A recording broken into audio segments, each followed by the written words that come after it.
Jai Hind, Jai Bharat, and welcome to Dev Talks. This is Aadi. I'm back solo live to analyze the India angle of the G20 summit. Thank you so much for all of you who are going to be joining me and who are going to be watching this show a little later. We need to understand what's the India game behind the G20 summit. A lot has been spoken in the news. A lot of things are happening right now. The Raisina dialogues are also actually taking place. There's a lot of geopolitics in the air, and that needs to be analyzed. And where else do you come for some great and good analysis apart from Dev Talks? First and foremost, guys, thank you so much for all the support that you've given me till now. All of you guys have been great. It's so nice to have an audience who's interested in what I'm doing and in having serious conversations. Let's keep this conversation flowing today. Let's have a lot of comments from you guys, a lot of questions from you guys, so that we can actually look at each and every angle. No question is a bad one. Put it out there. Let's see what comes out of today's discussion. Of course, I have some slides that I've prepared for you where I'm going to discuss certain points with regards to G20 and the India angle behind the game, behind the scenes, the behind the scenes politics, as they say. What's happening? So let's find out. Before I do, guys, my request to every one of you, just touch the like button. It's all it takes. Just a like touch. Touch the like button. Check your subscriptions if you've not subscribed to me. I have a couple of comments that are saying I'm waiting. I'm here, Mr. Binod. I think you've just joined us on the WhatsApp group, which reminds me the links for the WhatsApp group and the Telegram group are in the description. You can join by just clicking on the link, and there'll be some good conversations, good updates I put out there so that you can actually keep yourself updated. And yes, if you can, please do help out the Dev Talks efforts by either scanning the code right here, which is a QR code, or you can become a member or send us a super sticker and a super chat through your chat box, which is right below. Let's dig into the presentation, guys, and let's see what's happening. The foreign ministers meet. Of course, there have been meets before. The finance ministers meet just took place in Bangalore, where there was a similar sort of a result as far as the joint statement is concerned. Having said that, this one was a little interesting because it had a little more of the geopolitics showing across with regards to what's happening in the world. And this thing actually flowed into the Quad foreign ministers meet as well. So a lot of analysis that needs to be done. So let's dig into it and let's see what's actually happening in this entire game. The first thing I want to talk about is the Ukraine effect. Of course, everything today is just Ukraine, Ukraine, Ukraine, and that's something that we can see. The Western powers, especially, have been preoccupied with Ukraine. And the interesting thing is that it was well known that this particular summit shall be overshadowed. This is exactly what happened in Bali. In Bali, what we saw was a little more rougher version of this thing when there were speeches being given by the Russians. People got up and walked off, and this and that, and a whole lot of, if I may, that's just my opinion, childishness happened during that summit. This time, we did not see any walkouts as per se, and things were pretty stable, if you would like to call it that. So the preoccupation of the Ukraine war has been seen by the West, and it's something that we can see all the time happening with regards to any summit, in any multilateral summit that actually takes place. Prime Minister Modi said the G20 foreign ministers in all their powers should look at how and what unites them rather than divides them. Uh, of course, there was a great message given by a prime minister, but I don't know whether it was actually heard. It went on deaf ears as far as a lot of things are concerned. But it was a great statement, and it was actually recognized by leaders around the world. As I said, the Ukraine effect was well known. The war is in a critical condition. It's just crossed 1 year, not very long ago. So, of course, emotions are running very high, and that's something that can be understood. There's a lot of grim news coming out of Ukraine as far as the ground battle is concerned, especially for the Western powers. They've not been able to put out the tanks and this and that as they mentioned, and there are rumors of a massive Russian offensive building up. And that's not me saying, that's the Western powers themselves saying. So let's see what's going to happen. The EAM was interesting. Actually, he said during the press conference, he said that this is not a resolvable situation. Ukraine is not a situation that you can actually resolve. It's not at the moment at the place where things can just get resolved. Expectancies are there of India being a mediator. My question is, should we? Because when you look at the Ukraine war, one of the things that you see is that there is a lot of personal capital from especially the Western powers, a lot of personal capital from what do you call a lot of other countries that are supporting Ukraine is being invested from the NATO allies and the Western powers, and everybody's invested a lot of personal capital into Ukraine. And if things don't go in their particular direction, well, the mediator, will be stuck in the middle, shoot the messenger, as they say.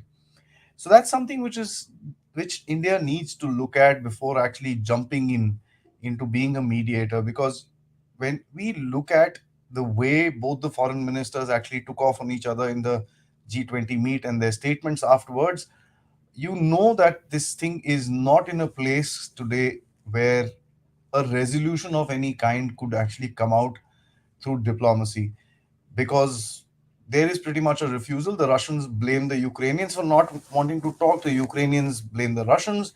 The Ukrainians, as a matter of fact, have put out some very stringent requirements for the Russians, and so it's starting in a very wrong place, if I may say that.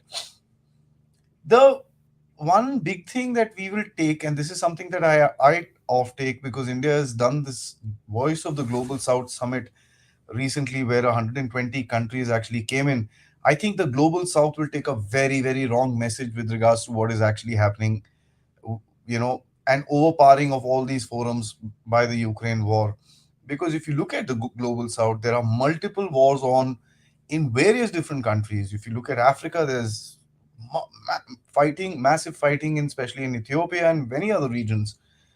There's fighting happening in northern Iraq, in Syria. There's a lot which is happening which is not being spoken about. Afghanistan is in a fray. Pakistan is about to go into that particular fray, and there's a lot more, right? Not that I have any sympathies for Pakistan, but the global South itself would not take a very right message, and I think that is one of the biggest outcomes that the West needs to understand, that you cannot keep on pushing your problems on the world. It's not something that the world is going to accept for a long time, which is exactly what I'm trying to say. Ukraine is not the end all where all of everything, and it is also becoming a a, a means to an end.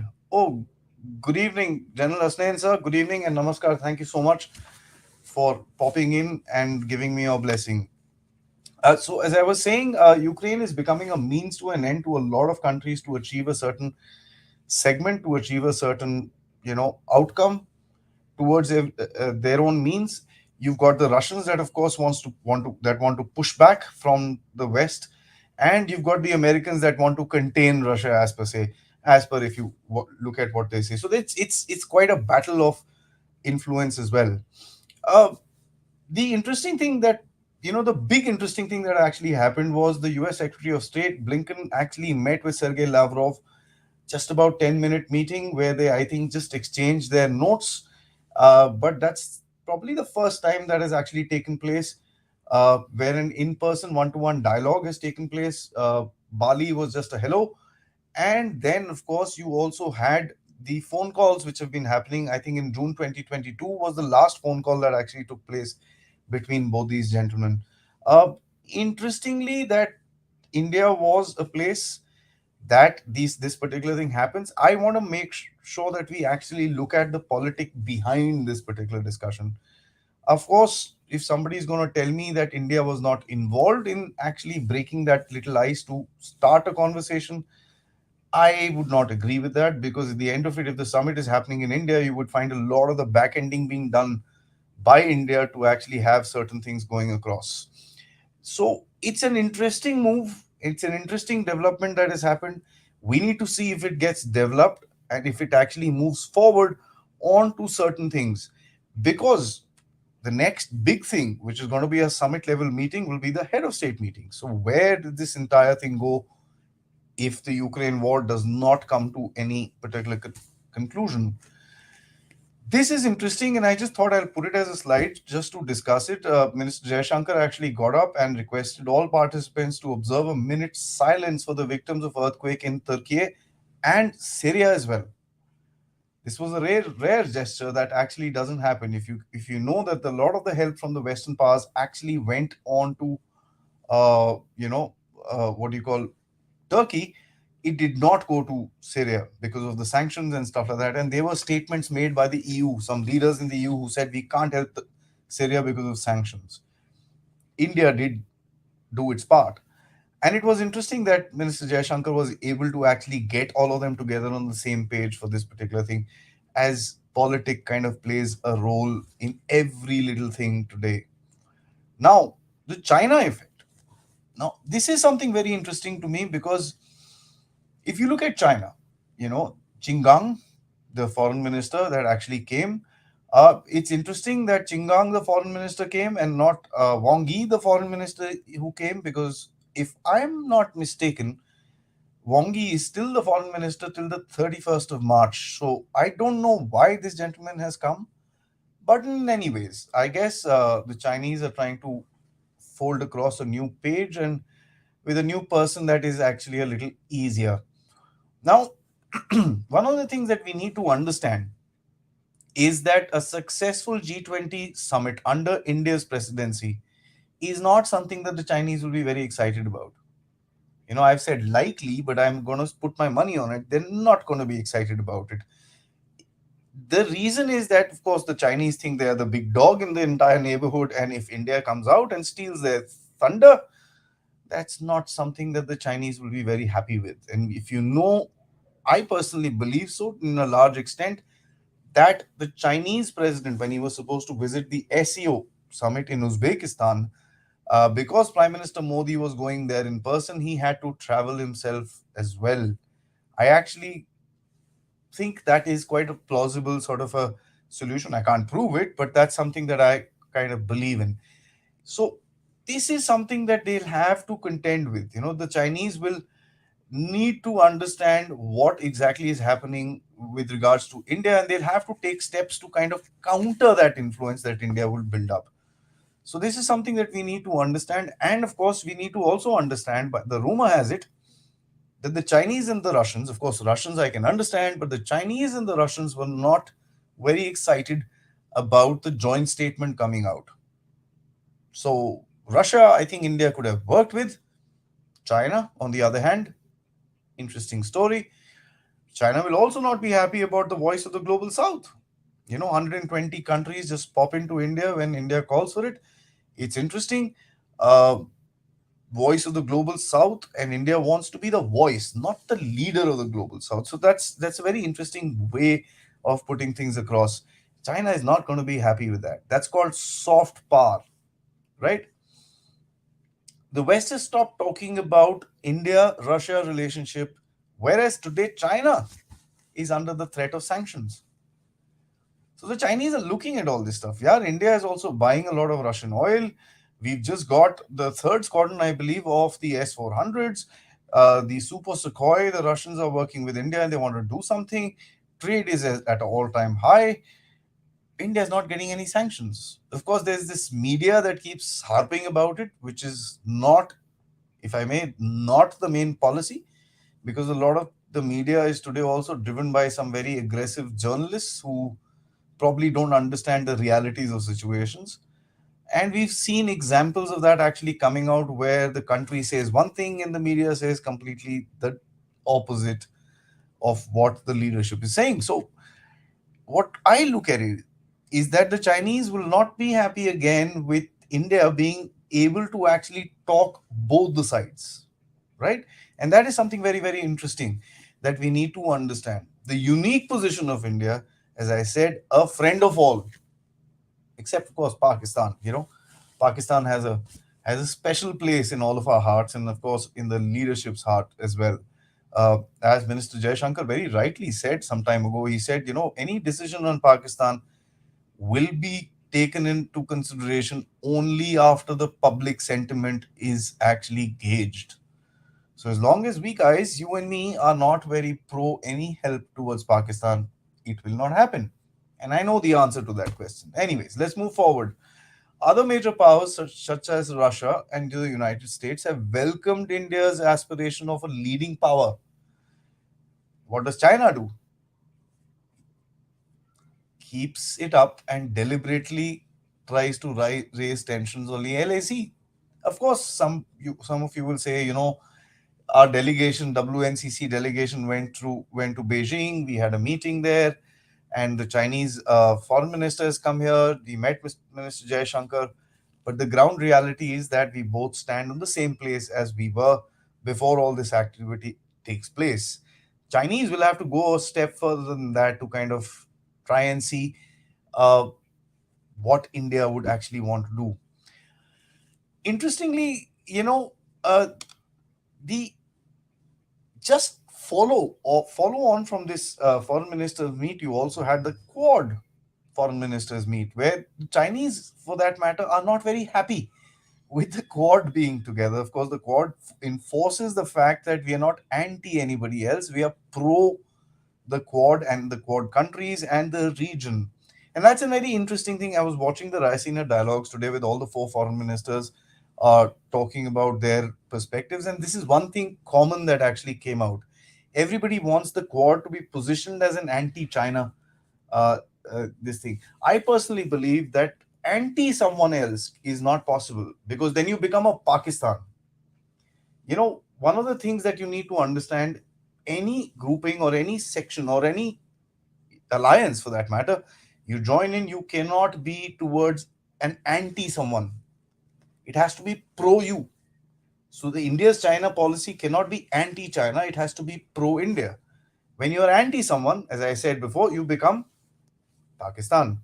So that's something that was very interestingly brought out by all the foreign ministers in a united sort of a voice in different words, but that's what came out of this particular interaction today.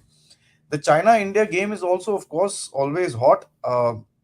The Chinese foreign minister who was here, he said the border should be kept in a particular place, and direct flights and trade and all that, let's start. Now, he has to be smoking some really strong stuff, because India has very clearly said border is part of the relation between India and China, and they cannot be normalization of India-China relationship as long as there's tensions on the border. I also further read that External Affairs Minister S. Jaishankar highlighted the abnormal state of the ties and need for peace on the LAC. He very clearly said it on the face of the Foreign Minister of China, Mr. Qinggang. Right? So, Quad Foreign Ministers meeting, I've discussed with you. China will not be happy with the kind of attention that India is getting. All the delegates, including the Prime Minister of Italy and the Chancellor of Germany, who came before the Prime Minister, have actually mentioned about the centrality of India. And that's something that needs to be understood very, very clearly. The world is kind of looking at that, and the world understands where India stands today. The Chinese probably also understand it, but what do they do about it? They can't just walk away from the border. It's going to be a defeat. So it's quite an interesting little conundrum that they are stuck in. I'll talk about that in a minute. I'll also want to discuss about a certain factor where the first visit of Chinese Foreign Minister Qinggang to India after he replaced Wang Yi. Wang Yi had come in March 2022 and he got a cold shoulder, if that is speaking lightly. He had also requested a meeting with Prime Minister Modi, and he was said, no, no, not going to happen. And that was very, very interesting to me, because here is, I think China is basically not sent Wang Yi so that he does not bring about that particular memory. He sends this guy fresh start. I don't know. Is this probably a Chinese ploy, or the Chinese are sincere? One can never tell. What is understood is China is in a weird place as far as we are concerned. Damned if he does, and damned if he doesn't. So if he doesn't interact with India, India steals the show. If he does interact with India, he's going to look weak. That's an interesting position that the Chinese will find themselves into. So that's something that we need to look at and we need to take advantage of as far as India is concerned, because the Chinese today are going to be a little weaker in terms of their international positioning is concerned. The West, as I said, is stuck on Ukraine. Childish behavior, if I may. No interactions. भाई मैं तो कट्टी कर रहा हूँ, बचपन में we used to do this. I'm not going to talk to him. I it's really silly. You want to stop the war, you blame each other for fighting the war, but then nobody wants to sit down and talk about it. A 10 broken minute interaction between Lavrov and Blinken. And the interesting thing is that Blinken did not meet his Chinese counterpart. Probably said hi in the hallway, but nothing more than that. So the two warring parties actually sat down, but so the Chinese did not sit down with him, with Antony Blinken, and that's point to be noted. Germany and Italy, as I said, leaders recognize the factor, and they both have said something very interesting, that Europe's problems are not the world's problems. This dialogue went super famous when memes were made out of it about Minister Jaishankar's interaction in one of the forums that he was speaking in, and he very rightly said that Europe needs to get out of that conundrum that Europe's problems are the world's problem and the world's problems aren't Europe's problems. Both these leaders in the past week have actually recognized this particular factor and worded it out as it is. And that's something which is interesting, because either they're being sincere or they just need to know, they've understood the fact that you can't keep India away today, right? So this is something which, as Indians, we need to understand, because at the end of it, today the world has come to a point where they see India as much larger than sometimes what we see ourselves. And that's something that I want to put across. And I think all of us must understand and agree to this. It's a it's something that will come out as a conclusion of this particular talk as well. It is counterproductive to use this Ukraine thing in every forum. I mean, my heart goes out for the people that are dying on both the sides. Wars are not fun, but there are so many other wars happening in the world. Why only Ukraine is being highlighted everywhere? I mean, the Afghan guy is looking around here and there and saying, "Boss, you left me high and dry. They have got the Taliban running behind me, and what do I do?" The Syrians are probably looking around and said, "Boss, listen, somebody needs to help us." But Ukraine is the key. I mean, if you actually look at the European Union's President Ursula von der Leyen, I mean, piece of work. You need to understand the factor that how involved they are in this particular war. And without Ukraine in their statement, I don't think they're able to actually digest their food. And I'm sorry for that. This thing, it's a very light statement for a very heavy problem. But how many countries are going to work with the West after this? How many countries will actually trust and say, "Yaar, ye to apne," they will get onto their agenda and they'll start off and kill, literally have the rest of the world very, their supply lines gone, oil security gone, food security gone, whole lot of problems, but they're stuck on Ukraine. How much of the Western world will be trusted after this war is concluded? Right now, nobody's saying anything, because you're going to have a backlash of sanctions. But then, something that the West needs to actually think about. But the West today, I would also say, is also in certain places understanding. I won't say the leaders, and I won't say that openly, but the people in the West. You can see these little protests coming out against the war, against NATO, against militarization of that entire place. So slow and steady, things are coming into the right direction. The truth is coming out. The question is, and I don't have an answer for this, and I leave it to all of you guys. Will it be too late? Will this war actually drag this entire game into such a point of no return that it will lead to the worst case scenario, which is World War III, or a scenario where complete international systems actually break down? And that is something Prime Minister Modi also said, is that there is a danger of multilateralism being at its worst at this moment, being the weakest at this moment. And that is something which is a danger to the world, because if people are wanting to get a single hegemonic system, it's going to be in, it's not going to be possible. The West in India, the West is suppressed, and I'm going to say that very clearly. It's annoyance at India's reluctance. And I'm sorry for the spelling there. It cannot afford to push India. I'll repeat that. It cannot afford to push India beyond a point. So all these media games will keep on happening. But of course, there's going to be a certain point, and there's a cost to that media game as well. I'll talk about that. A country that is set to become the third largest economy by 2027, and which is already has a consumer market larger than that of any single country bar China. Now, bar China is, of course, still now. How long will that be is something that we'll have to see in the future. India is off to a very promising start with its stewardship of the G20, and this was said by Ned Price from the US. They need India, and there is no two questions about it. Now, James Cleverly, who's the foreign minister of England, actually tried to put a question across to Minister Jaishankar about the BBC documentary and the action that so-called was taken against BBC after the documentary in terms of the income tax raids and everything like that. And he was told you need to follow the law very clearly. So there's a certain point that they will go to, beyond which, no, they will not. And I will show you some examples of that as we move forward. But of course, there has been the curious case of South Korea and Japan. Both foreign ministers did not attend the G20. We shall look at their cases very interestingly. Japanese politics is very, you know, the kind of structure and system that they've got in terms of discipline. They've got this thing that, the Japanese foreign minister must be there for the budget session. It has to be, and this and that. And the government would have fallen into a lot of trouble that if he wouldn't. His productivity was in 7 hours, he spoke for 53 seconds.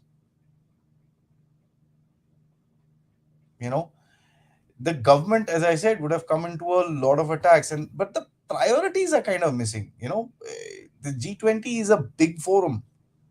It's 85% of the world's economy, and these guys were missing. But having said that, today I saw him in the Raisina dialogue. He was there for the Quad foreign ministers meet.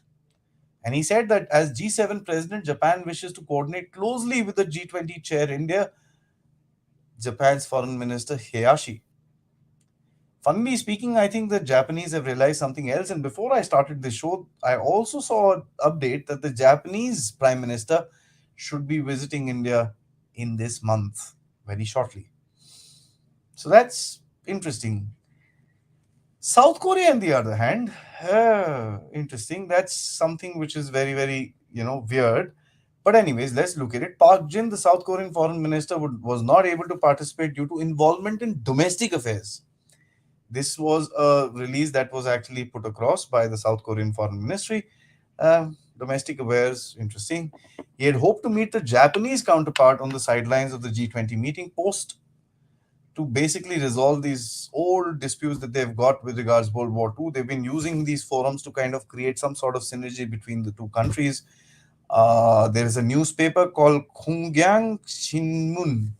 I'm sorry if I'm completely messing up the name. Uh, it reported that the big reason for the South Korean minister's absence was his inability to fix a meeting with the newly appointed Chinese counterpart. So this is interesting for a country which is a very large economy, is looking at trade and this and that and the other. I would say it's a good cause lost. Absolutely lost. Because if he had just his bilateral relations in mind, he's lost an opportunity to do what is required on a multilateral sort of a forum. We'll have to dig into it a little further and see what comes out. Now, India's win. I want to say, and I put out a short yesterday, a 30-60 second short, where I said, even if the joint statement doesn't come out, and I was not expecting it, first and foremost, India is still going to win. We're in a place today, apart from anything disastrous happening, India is going to win. There is just no question about it. Vasudhaiva Kutumbakam is the theme, is what is being spoken about. And that is something as a message is going to go across the world today. A lot of the people across the world and leaders have recognized this thing as well. The fact that India is considered at a balanced position that contributed to forging the Bali Declaration. The Prime Minister's statement of it is not an era of war found very a lot of great resonance, right? You must understand, a lot of people in India are saying, the Russians were not happy with this word war. It was accepted in the Bali summit. So that's something a lot of analysts in India need to think about before they actually put it out. And I'll discuss that as we go forward. Some people call a joint statement not coming out, as I said, you know, war. Really? The Russians are not averse to the word war. They actually, Prime Minister of India actually said it on his face. This is not an era of war. So the Russians are not averse to it. There's a lot more to the joint statement, as I said, that is coming out. And China plays a big hand in that. Remember that it's also an optical game that, India called for a meeting, but they failed because they couldn't even get a joint statement out. That's not the case. Anyways, India spoke to US, Russia, China, and many other people bilaterally. The Italian Prime Minister was there. She was there after Olaf Scholz, and as I said, Japanese Prime Minister is coming in. So there's going to be a lot of diplomacy which is going to happen around India and within India. India's called upon G20 countries to adopt a multilateral action for faster extradition of fugitives. Knock, knock, knock. United Kingdom, are you listening? And economic offenders, and that's something that needs to be put across. This is the first anti-corruption working group. So India was able to actually put across a lot of interesting things during G20 which were not there before: anti-corruption, money laundering, terrorism, and whole lot of other things. So that's again a win for India, that it has been able to put all that stuff onto the curriculum and onto the discussion table for the rest of the world to talk about. Another big achievement of India is the unequal condemnation of terrorism, as I was saying. All the countries agreed that terrorism is not acceptable. Knock, knock, knock, Pakistan. I don't think the Pakistanis are actually very happy about all this stuff. And since I mentioned Pakistan, there's one thing that I think all the Pakistanis need to understand. Buddy, stop comparing yourself to us. You're not in any league close to us. Today there was a concern put out by the Prime Minister's office that India is getting a lot of weapons, and the balance, strategic balance within this part of the region will get disturbed. As if the Pakistanis had any counter to India as far as we are concerned. I mean, it's something that we really need to think about, that the way that the Pakistanis talk. खाने को पैसे नहीं है, एक एक दाल के डब्बे के लिए आप लड़ते हो एक दूसरे से, and you're talking about strategic balance and weapons and this and that. Bhai sahab, please save your country. Look at the status of India today, and I'm not trying to boast. We've worked hard. This country has worked hard for it with regards to what it is today. So the Pakistanis need to think about that. They think that everything is coming to India on a platter, and that's not the case. Uh, the you know India did not just invite the 20 countries. India also invited 20 other countries, which were the part of the global south. And that's a big win in my mind, because at the end of it, you're actually expanded the entire forum. You are wanting to call yourself the voice of the global south. And if you involve them in these large multilateral forums, it's going to be beneficial for India's outlook across in the global south as well. So that's something that, which is, I think, is a very, very big and very, very interesting thing. Now, I was talking about some people in India. I was watching an interview by one of the. Normally, I don't watch politicians talk about all this stuff because they've got a whole lot of, kachara in their head when they talk about all, especially geopolitical affairs, and that's sad actually. So there's a opposition politician who was talking to, Karan Thapa, I think, and he said, this statement not coming in is not okay. India should have worked harder. Why are we? This word war could have been avoided. This word war should have been included. We should have not just sacrificed everything for a friend in Russia and stuff like that. You really need to think about what you're actually saying, because at the end of it, it does not make sense at all, right? It does not make sense at all with regards to this war word, because it was already there in the Bali summit. As a matter of fact, Sergei Lavrov, during his press conference, said that we appreciate what Prime Minister Modi had said to us, and the Bali declaration is something that we stand by. Curiouser and curiouser. Some in India is also, saying, okay, by the way, so Secretary Blinken was doing a press conference, and of course, that question about the Western morality of human rights has to come into the place. ऐसा कैसे हो सकता है भाई, अगर कोई American ना खड़ा हो और उसको ह्यूमन राइट्स का सवाल ना पूछे कोई. And he said, while responding to a question on whether US is concerns about the status of democracy, look who's talking, and human rights within India, Blinken said India and the US are the two biggest democracies and are committed on to an enduring project of striving to form a more perfect union. Instead of what his regular dialogue was, the last two, I think the last time when he came to India, he said, "Oh, I've taken it up with the concerned authorities, and we shall keep a follow up and all that stuff." From that, it has come to this. Words mean a lot. You can't openly say stuff today because it's going to have a backlash. That is what I'm talking about with regards the certain understanding that is going to go to the West about where India stands on a lot many other issues. And interestingly, today, although I don't give a hoot about these ratings and this and that, VDM, which is the V Democracy ratings, have come out. And I honestly, I thought I'll put it up there. I just said it does not deserve that much. But just the factor that they just put it out just before this big meeting is happening just tells you their entire intention. By the way, we are at some what 108. Correct me if I'm wrong, guys, in the comments. I'm not sure. I think we're at 108, and Nigeria is above us. And that's something that we need to understand. Nigeria is above us, right? So, which is very, very, very, very teda to me. So, one thing that again which comes out is that you can always find 1,000 negatives if you dig in any place, right? So, a lot many in India have this thing of dig, dig, dig, dig, dig, dig, dig, dig, dig to find this thing and put out stuff, you know, against India during these times so that you can degrade India and defame India because the world's press is looking at India today. So, by kuch galat bolo so that this thing. But let me tell you, the world doesn't look at it like that. Today, one must understand because of the disjointed world order. One thing we need to understand is that everything is going to be very, very weird.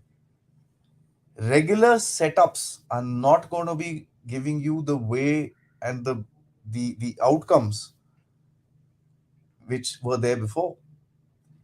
It's not going to be very easy for the West to start attacking India the way it was being done before. So there's going to be a change. The media is still going to hit you, BBC and this and that. You have a lot of articles coming out, but the leadership will find it very difficult to take the same line as before. Okay, as I said, the Western media today, and I'm trying to frame this across properly because of the events that are actually taking place in Ukraine and a lot of, I won't call it cover ups, I would call it, twists of the reality that have actually taken place and twists of reality that are coming out. And of course, it is also the Western media that is actually putting out a counter narrative to that. Seymour Hersh about the Nord Stream pipeline, for that matter. International geopolitical narratives are seldom made by a media story anymore. What I mean to say is, previously, if you look at India, if Washington Post, who wrote a very bad comment or some guy wrote something very bad about India, or Sham ko, in our debates and all that, toda tadi, ye, wo, and all that is happens. It's terrible. But then today, does that happen? Just type out Washington Post and this and that, you will find tons of comments about various different things, but nobody cares. It's all right. So now coming to the end of it, and guys, before I'm just coming to the end, I want you guys to please, please, please hit the like button, start typing your questions, comments, whole lot of things that I've discussed here. I want to see what you guys think about what I'm talking about. Is India today in a place where the world will not be able to actually keep India on the side, and any major decision that's going to happen about the world order must and will always include little old us? India must focus on what its game is. We cannot be stuck in these little narratives around the place. We cannot get stuck in the nuances of the Ukraine war. And I don't think we should mediate. Yeah, stand outside, give statements, this and that and the other. I don't think active mediation is something that India must do. Because understand, both the parties are strong and we have very strong relations with both the parties. One thing goes here and there, you're gonna have a backlash. If you're ready to take it, fair enough. I don't think so. So that's my opinion. I'd like to know yours. Recognition of India by the world. I think that's something I've covered upon multiple times during this show. So I won't actually take that pretty forward, but that's something that comes out pretty hardcore. That yeah, you cannot ignore India today. वो नहीं हो सकता आज. Right? If this G20 had happened anywhere else, the reaction to the Ukraine would you think would have been different? If this summit would have happened in China, it would have been the same. If it happened in USA, it would have been the same. Happened in UK, it would have been the same. Ukraine would have overshadowed this thing because I don't think the Western leaders are thinking about anything else apart from Ukraine.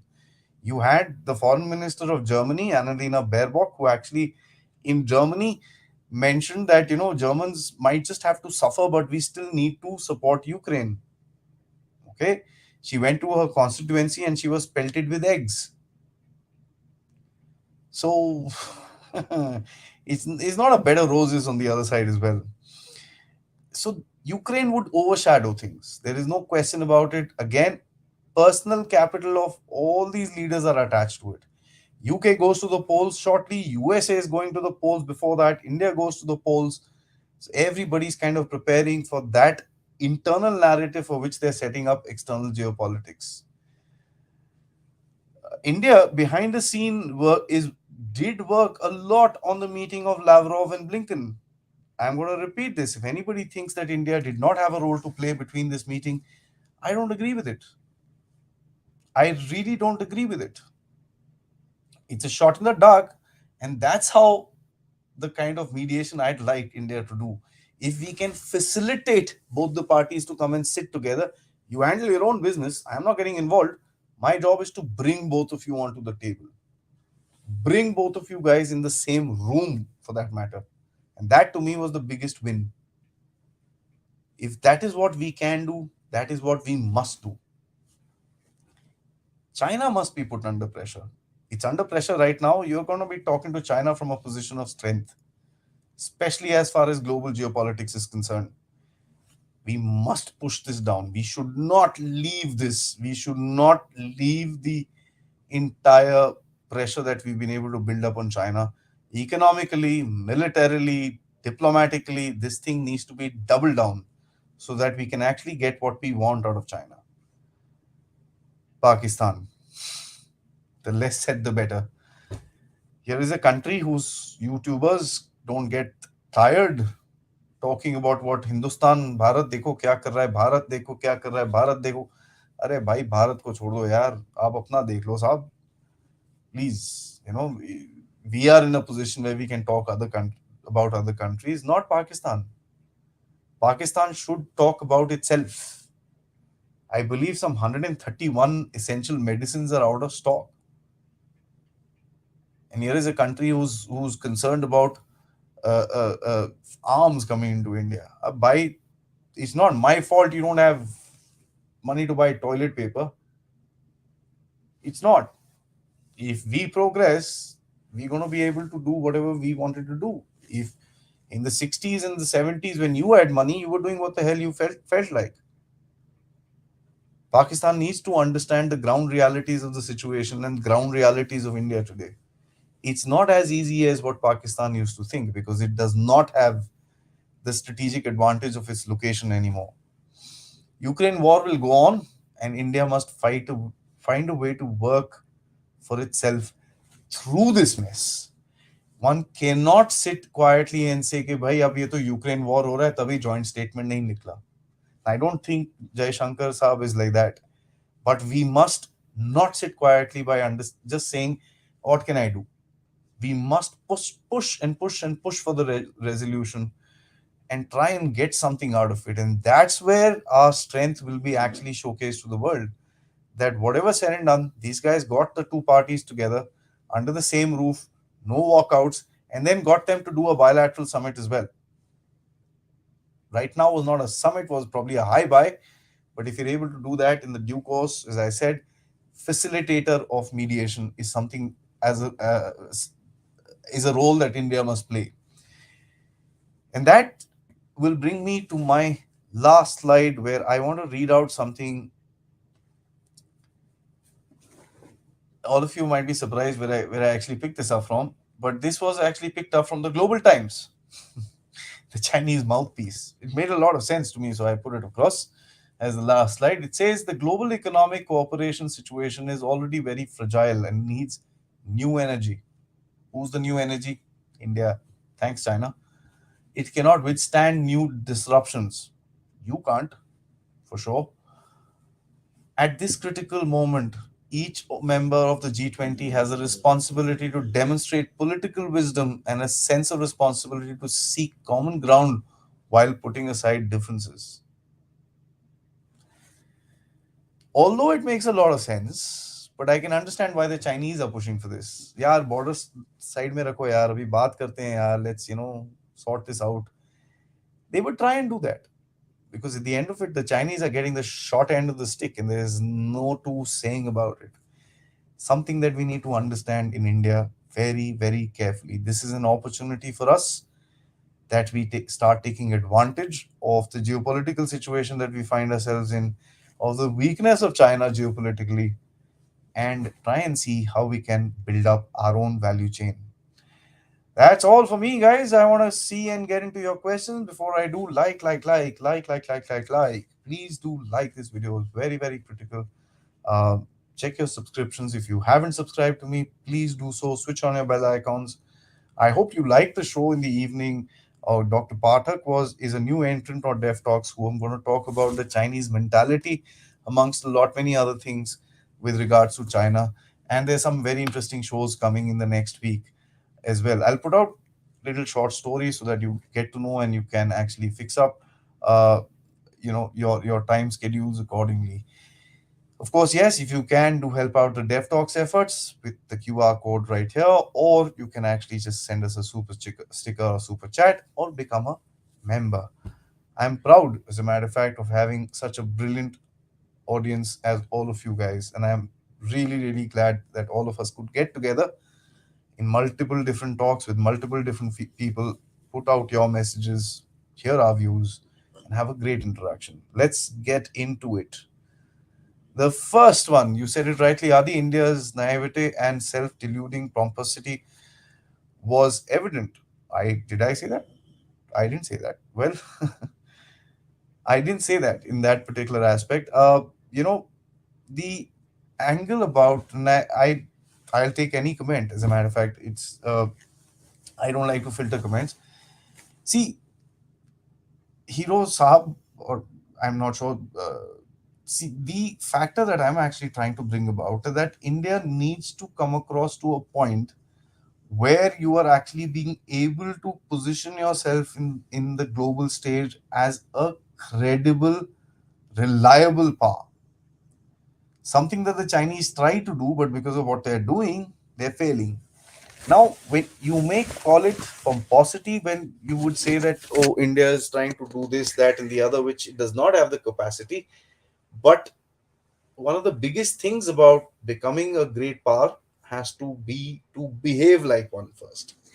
A lot of people want to become a great power and then start wanting to behave like that.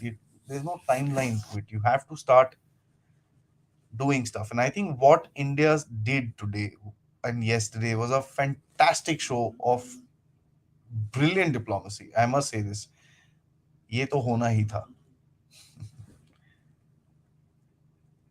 Okay, Taliban, Pakistani army, Khomeini, and CCP, all are American proxies gone rogue.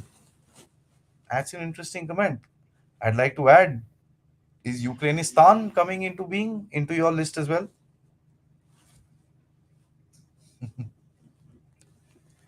Mandar, nice to see you after a while. Ukraine is the fakest real war I've ever seen. Its battle of propaganda is more than gunpowder. It's a battle of cost being calculated rather than cost being inflicted on the enemy.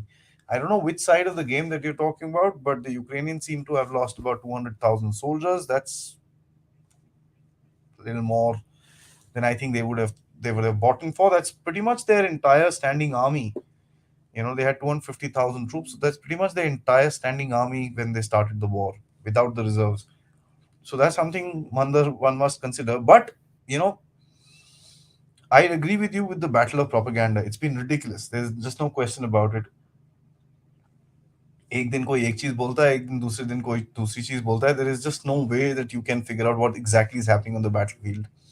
Of course, the Russians have a lot of military analysts are not very uh, comfortable and happy with regards what Russia has done and the way that the Russians are fighting the war.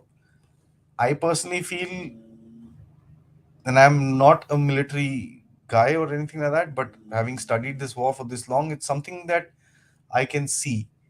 The Russians have actually played a very smart, soft game.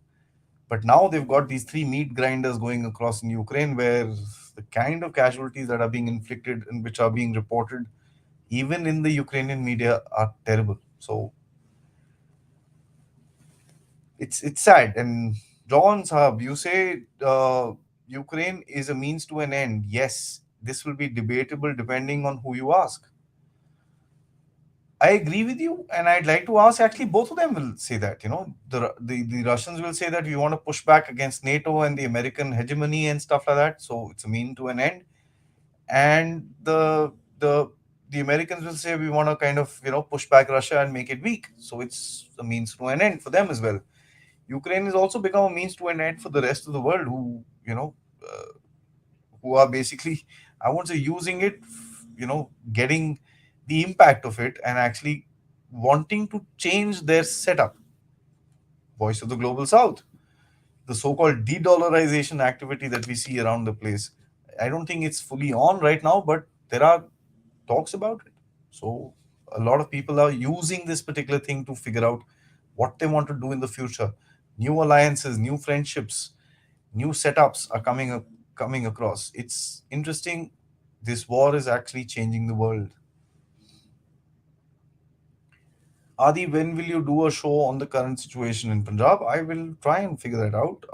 I honestly, a lot of us, let's let it play out.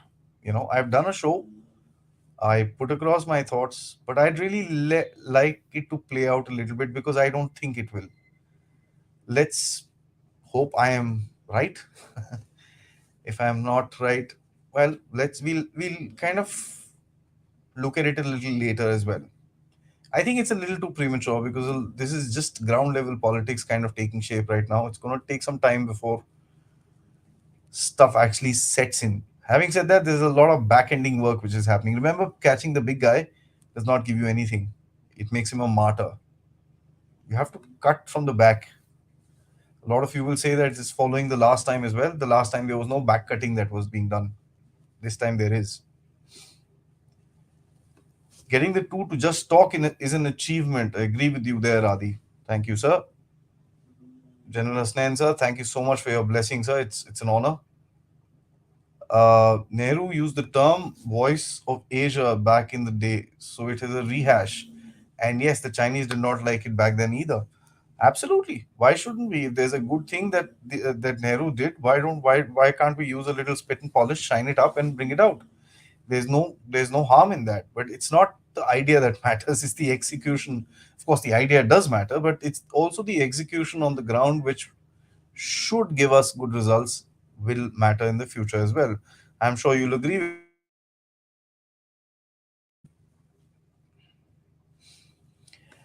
The West is trying to derail the G20 by raising Ukraine while India wants to focus on the southern world nations. Absolutely, and that's exactly what I said. It's something that we should strive for and keep at it, as a matter of fact. Ask, what is your view on Lavrov interview in the Raisina dialogue? It was a disaster. Interviewing was asking stupid questions, and it was kind of humiliating to Lavrov. Your view?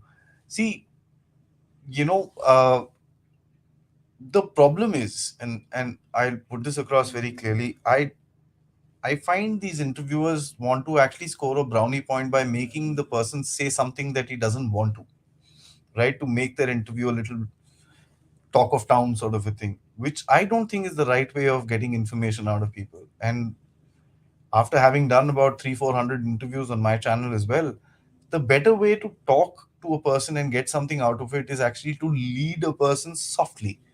They'll be able to give you the answer if they want to. And if they don't want to, you get it back pretty much the way you want, where you need to. But I did watch that interview, and as a matter of fact, he said something interesting, which stuck with me. And he said, "You guys keep asking Russia when you want to negotiate, but nobody asked that to Zelensky. Why not? That's the hypocrisy of the entire game." I think that was a bottom line of that interview, as far as I was concerned.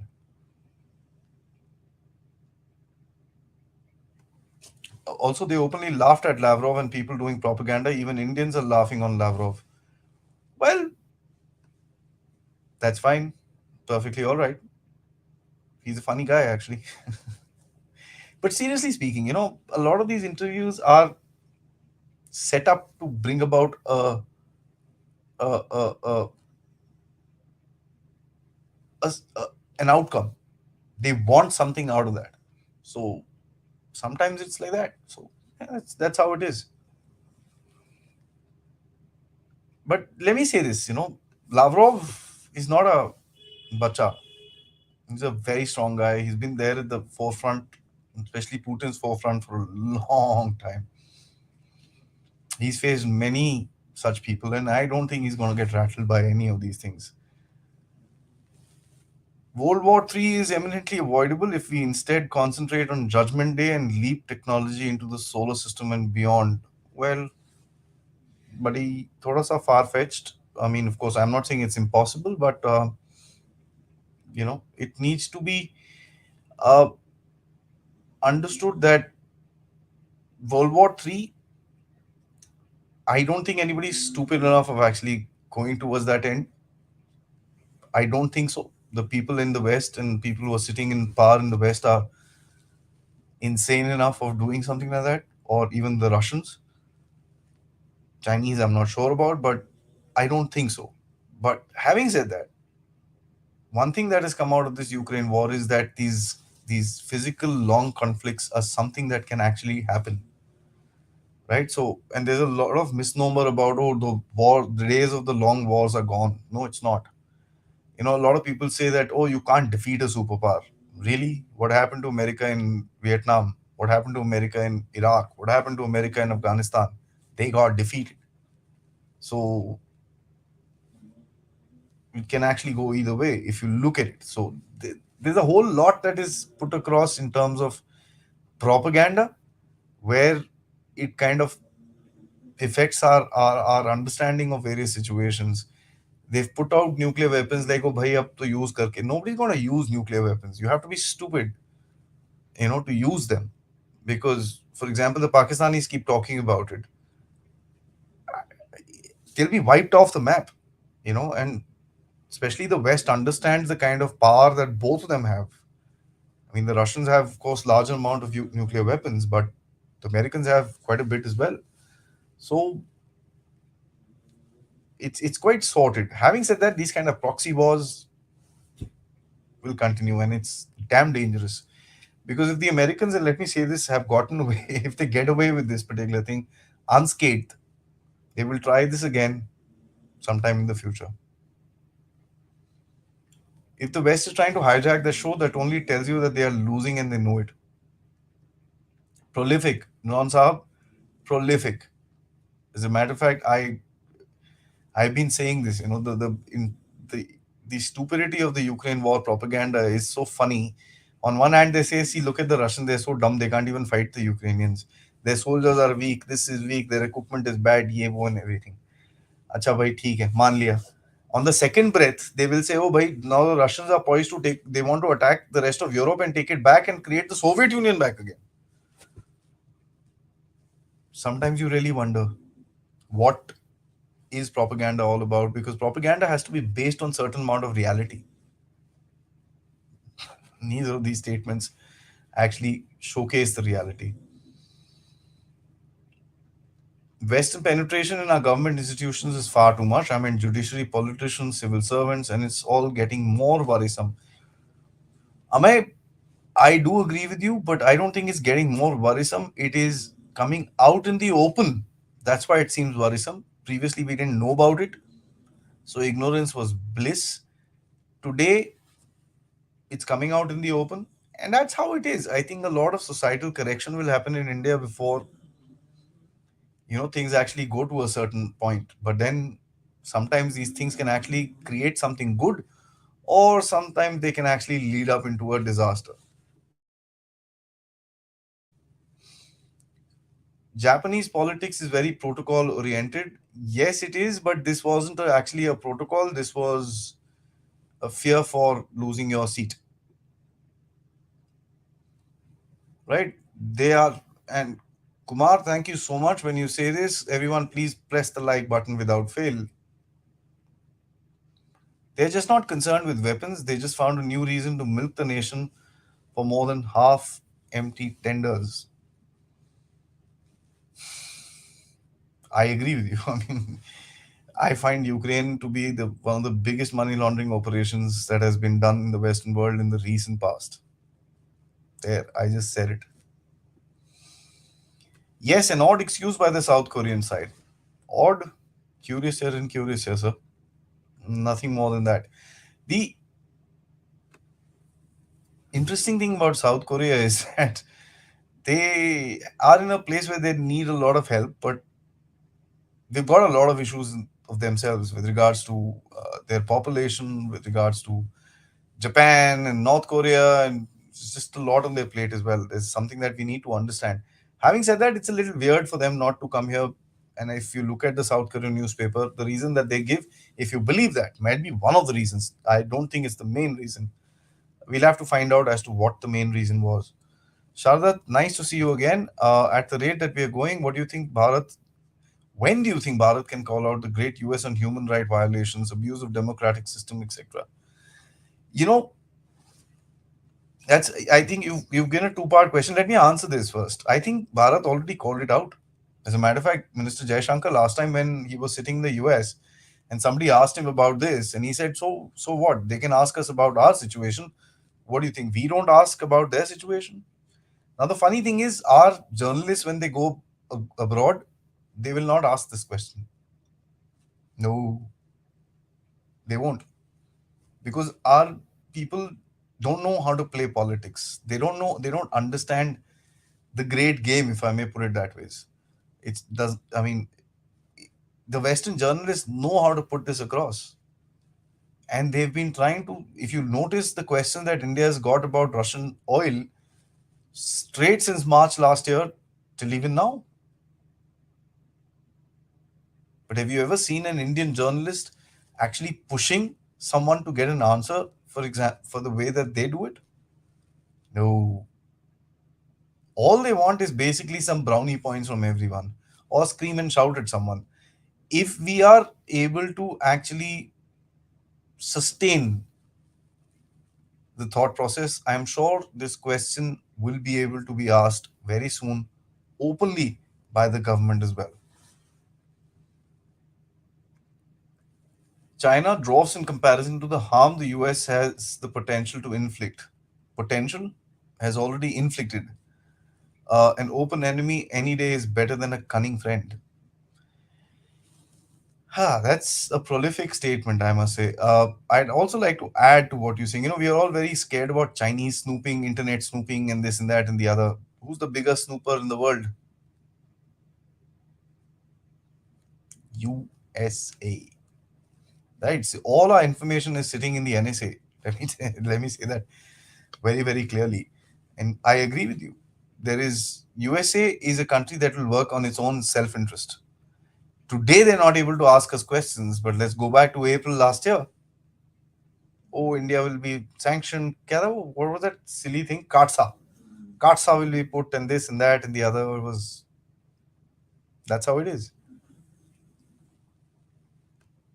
China and India, Russia cooperating behind the scenes to display the dollar petrodollar with the expansion of BRICS. Well, to an extent, yes. BRICS is something that is going to come out as a big grouping. As I said, India needs to work with anything that actually favors its national interests, and that's something that we need to do. Of course, BRICS is also working on a reserve currency. If that thing actually comes out, there's going to be quite a challenge to the American dollar system. You have your own UPI now going across the world. Singapore has accepted it. I know there is work happening with regards to UAE and I think Qatar, uh, Saudi, as well as one more European country where I think it's France or Germany, I'm not sure, where this thing will actually go forward. So BRICS is good, but India also needs its own setup actually spreading across the world. There's just no question about it. Japanese Prime Minister Kishida will visit India from the 19th to the 21st of March. Exactly. Thank you so much. Should India get a jet engine deal with the West? Is there any possibility? We are buying jet engines, but if you're talking about TOT, which is transfer of technology, that's probably going to take a little time. Having said that, having that kind of dependency on them for something which is very, very critical is not wise for the long term. Oh, we have a new member, Boss Baby. Thank you so much for joining the group as a member. Right, let me go back to where I was so that I can catch up with you. Right. Wait. 1 second, 1 second. Great show. I think very few people in our media understand great power politics and balance of power. Our country, India, is doing good in this unpredictable world. Absolutely agree with you, Amrinder Saab. There is no question. India has got a very interesting place in the world where, if you look at, and I am proud of our leaders for that particular factor, that the way we've positioned ourselves is something I am sure we wouldn't have been able to think of even 10 years ago. There was no chance. You would have been under so much pressure, so much this thing. You would have been running helter skelter, probably having half sanctions on your head because you bought one drop of Russian oil. Today, it is in a different story because your economic might is also there, because your potential of growth is also there, your military standing is also there, and your diplomacy has been superlative. That's why we are where we are today, right? Okay. John Saab, you say Iraq was a success, Adi. There's no more threat to the Gulf state from a dictator, and the US has reasserted its role in the Middle East, just like it has in Europe. Um, So the great plan for Iraq was, I think, discussed by General Ryan with regards to what the great further plan was in last week's talk. I would also tell you most likely another talk with General Ryan will happen in the next 1 or 2 days where we will actually try and get an update with regards to what that game is going to play out because a lot many things have happened in the Middle East as well as in my favorite Pakistan to understand how that great game of the Americans is going to come out. As far as dictatorships are concerned, Saab, I personally think that imposition of democracy in on every country does not work. It has not till now, and I don't think it is going to be in the future because there are certain countries that like it the way they are. Certain countries like us like to be a little more freer, but this world system of one way, one this, no borders, globalization, this, that, and the other, it's just not going to work. As a matter of fact, today I was watching someone who said that the idea of actually having a globalized world without borders and stuff like that is going to create more trouble for the world, because it's going to have a backlash on supply chains, on price parities, and a whole lot of other things. The idea of actually having a globally connected world is much better than actually having a globalized world. So there's two different things that actually came out of that particular discussion. It seems there's some hope for journalism in India. I today saw Palki Sharma push the defense secretary of USA. It left him flabbergasted. He didn't answer at all. Love Palki. Yeah, she's doing a good job, but the funny thing is, she's also, sadly speaking, of course, she's also falling for that entire Western narrative about everything. You know, when you put out news about a war situation, you have to do it on both the sides. What she's putting out all the time is Ukraine, Ukraine, Ukraine, Ukraine. She's not got any sources in Russia where she's actually be able to get the other side of the story. And that's where I find it to be a little weird, because she's doing good. I'm glad she's been able to actually talk about it, because there's a lot many else people in YouTube that have actually spoiled the strategic atmosphere of this country, where we talk about rhetoric more than actually an analysis. It's all, abusing someone or making someone look this small. It doesn't make sense. Analysis is all about actually, fair enough, you want to make someone this small, let's do it with facts. uh, so I'm glad she's doing what she's doing, but I have my opinion where I find that she can actually improve. And I'm not calling that I'm doing that. Fair enough, I have my share of issues and I have my share of mistakes that I probably made in the past. But as a viewer, as someone who understands strategic affairs, I find it to be very one-sided. USA gets away with a lot of things. I mean, look what they did to the prisoners in Afghanistan and Iraq. I mean, it would give chills to a normal person that they got away with it. I absolutely agree with you. There's no question. You also say exactly, Adi. In Telugu, we have a saying: if you're able to reach, then hold the opponent by the hair, else fall on the feet. US seems to engage in a similar way. Uh, the Chanakya Niti spoke about one very interesting thing, that if you can't fight an enemy, and if you guys just give me a sec, I'll get this out. Um, it doesn't actually speak of it in that particular aspect, but it actually says something very interesting where we find ourselves, and what Minister Jaishankar last time said in the interview with ANI. A lot of the opposition came up after him and said, oh, he's being weak and this and that and this, all that stuff. But it. Let me just find that saying. I'm sorry, I'm not able to trace it out. I've been reading this stuff and I should have marked it, but it actually says that you don't get into a war with someone who's stronger than you. You have to wait. You have to become as strong as what they are, or strong enough to actually compete with them, and then take him up. Because at the end of it, if you're going to be targeting an enemy that is, okay, here it is, let me just say this: na jayatsaya sammenva. Never attack someone who's more powerful, or even someone who with matching strength. One should be cautious of assessing one's strength before starting an aggression. Keep postponing any armed conflict till one is ensured of an edge over one's adversary. That's what the Chanakya Niti says about that. But I understand and agree with you where you've put across what you're saying in a very, very different angle. The USA, I don't know if they actually understand what you're trying to say. It's a little high level for them. Jokes apart. Um, right. When will the Arctic War start? I guess the ground is being prepared for that. You know, the you've asked a very interesting question, because see, as the ice shelves kind of go back, there is going to be a lot of stuff which is happening in the north. Having said that, I think the Russians have a great hold over there. They're going to try and involve the Chinese. We've also got some program which is happening over there as well. Americans have pretty much ignored it, but The geopolitical context contest is going to start. It's going to be a little easier contest because there's no indigenous population there. But having said that, the control for that area is going to become an issue in the next, I think, about 10 odd years. But for the moment, it's going to be Indo-Pacific. So why should India mediate this war? It's hardly our responsibility, and we are not performing this war, profiting from this war. We would brokering peace really do something for our standing in the world? No, no. It won't. Facilitating peace might just do, because brokering means you're bang smack dab in the middle of it. So either you lose your relationship with Russia or you lose it with the Americans. None of it you need to want. You need at the moment.